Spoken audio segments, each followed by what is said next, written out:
श्री राम ने छल का सहारा क्यों नहीं लिया जबकि श्री कृष्ण ने छल का सहारा लिया? इसका सबसे बड़ा जवाब आप ये देख सकते हैं कि विष्णु का राम अवतार मर्यादा पुरुषोत्तम वाला था और कृष्ण अवतार पूर्ण अवतार था। श्री कृष्ण संपूर्ण कलाओं में दक्ष थे, लेकिन हम यहाँ आपको कुछ अलग ही बताने जा रहे हैं। भगवान राम का काल त्रेतायुग का अंतिम चरण था।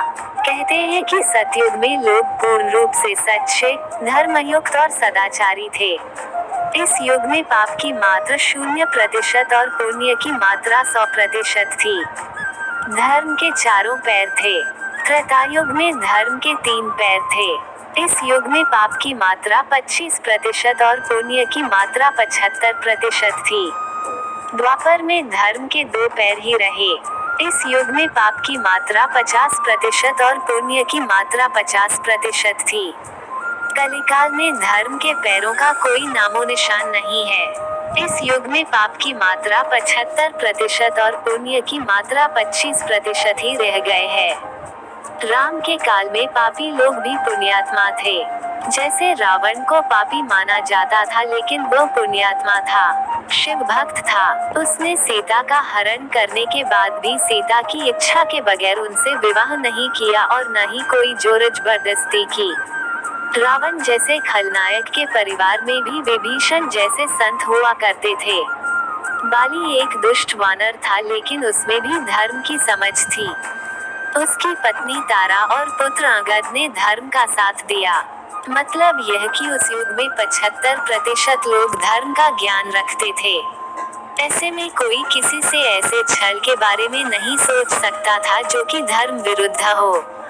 लोग पाप करने में शर्मिंदा महसूस करते थे और उन्हें बहुत पछतावा होता था।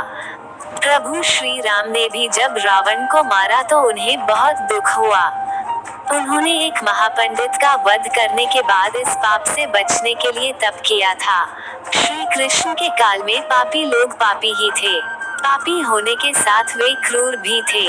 उनसे धर्म सम्मत कर्म करने के बारे में सोचा भी नहीं जा सकता था। जब निहत्थे अभिमन्यु को कई लोग मिलकर क्रूरता से मार रहे थे तो क्या यह धर्मसम्मत था? कौरवों ने छल से पांडवों को वनवास भिजवा दिया और वारणावत में छल से मारने का जो उपक्रम किया, क्या वह धर्मसम्मत था? क्या आप ऐसे लोगों से न्याय और धर्मसम्मत व्यवहार की अपेक्षा कर सकते हैं जो भरी सभा में द्रौपदी का चीरहरण कर दें? भरी सभा में जब द्रौपदी को निर्वस्त्र किया जा रहा था तो भीष्म चुप बैठे थे। क्या आप ऐसे लोगों धृतराष्ट्र से धर्म की अपेक्षा कर सकते हैं जो अपने ही सास, ससुर, साले और साली को आजीवन जेल में डालकर भूखा मार दें? क्या आप ऐसे लोगों भीष्म से धर्म की अपेक्षा कर सकते हैं जो काशी नरेश की 3 पुत्रियों अंबा, अंबालिका और अंबिका का अपहरण कर जबरन उनका विवाह सत्यवती के पुत्र विचित्रवीर्य से कर दें?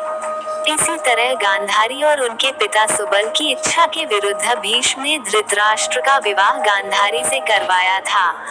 कौरव पक्ष की क्रूरता के किस्से महाभारत में भरे पड़े हैं। यदि ऐसे लोगों को युद्ध में एक मौका भी जीवित रहने का मिल जाता तो वे युद्ध जीत जाते और इतिहास कुछ और होता।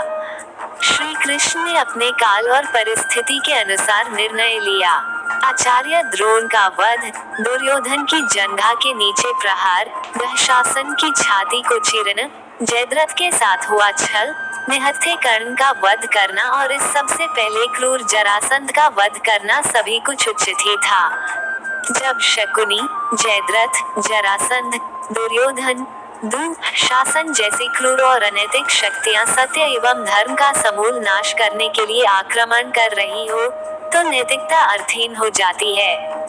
तब महत्वपूर्ण होती है विजय, केवल विजय। वह तो द्वापर युग था, लेकिन यह कलयुग चल रहा है, इसलिए सावधान रहें। राम और हनुमान का नाम ही बचाने वाला, तैराने वाला और संभालने वाला है।